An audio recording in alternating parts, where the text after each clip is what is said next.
ঢাকা বিশ্ববিদ্যালয় ছাত্র শিবিরের সেক্রেটারি। প্রিয় সাংবাদিক বন্ধুগণ, আপনারা ইতিমধ্যেই জেনেছেন যে কি বিষয়ে আমরা কথা বলতে এসেছিলাম। আমাদের দাবিগুলো খুবই স্পষ্ট ছিল যে আমরা আসলে কি চাই। সারা দেশ দেখেছে যে শাহবাগ থানায় কারা মব তৈরি করেছে, কারা হামলা করেছে এবং সেটাতে নেতৃত্ব দিয়েছে কারা। ছাত্রদল তার সন্ত্রাসী কর্মকাণ্ডের মাধ্যমে আবারও আমরা আশঙ্কা করছি যে তারা এই ক্যাম্পাসে তাদের দখলদারিত্ব ফিরিয়ে নিয়ে আসতে চায়, যেমন আমরা আগের রাজনৈতিক কালচারে দেখেছি। কিন্তু এই বিষয়টা আমরা স্পষ্ট করেছি যে আমরা যতদিন আছি কখনো এটা সম্ভব হবে না। আমাদের করুণা হয় ছাত্র দলের প্রতি যে তারা ছাত্রলীগের কোনো একজন অ্যাক্টিভিস্ট যেই ফটোগ্রাফ ছড়াচ্ছেন, যে ফেক গুজবগুলো ছড়াচ্ছেন, সেই গুজবের আলোকে তারা শাহবাগ থানায় যেয়ে মব করছে। এটা কি ধরনের লজ্জাজনক পরিণতি ছাত্র দলের জন্য, এটা আমরা উপলব্ধি করি, তারা উপলব্ধি করেন কিনা আমরা জানি না। দুঃখজনক বিষয় আরেকটা, সেটা হচ্ছে যে বিশ্ববিদ্যালয় প্রশাসন কয়েকটা তদন্ত কমিটি গঠন করেছিল। তারা 24 ঘন্টা 48 ঘন্টা এই ধরনের সময় বেঁধে দিয়েছিল। আজকে প্রায় 96 ঘন্টা পার হয়ে যাচ্ছে। অধিকতর তদন্তের জন্য তারা সময় চেয়েছে বা সময় তারা মনে করছে যে সময় দরকার, কিন্তু এই বিষয়টা ভিকটিম বা যেই দল ভিকটিম হয়েছে তাদের কাউকে স্পষ্ট করার জন্য প্রয়োজন মনে করেনি। কিন্তু আমরা দেখতে পাচ্ছি যখন তাদের কাছে যে আমরা জবাব চাচ্ছি তখন তাদের জবাব হচ্ছে যে তারা অধিকতর তদন্তের জন্য সময় চায়।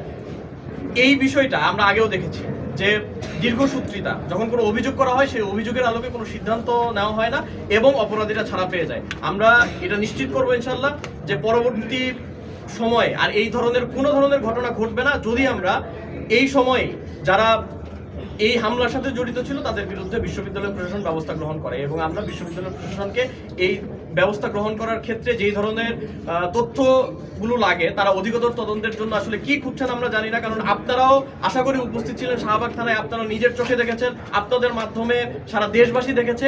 আমরা আজকে এখানে আপনারা দেখবেন যে আমরা প্রত্যেকটি ভিডিও ফুটেজ সহ এবং তাদের পরিচয় সহ আমরা বিশ্ববিদ্যালয় প্রশাসনের কাছে জমা দিয়ে এসেছি।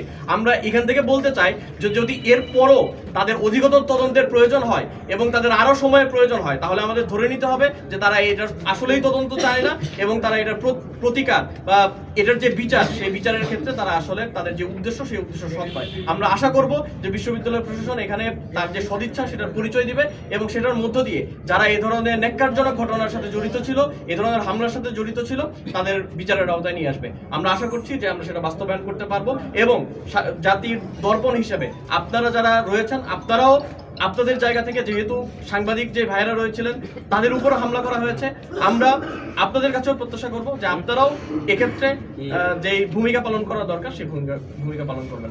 আপনারাও দীর্ঘক্ষণ ধরে অপেক্ষা করছিলেন। সবাইকে ধন্যবাদ জানিয়ে শেষ করছি।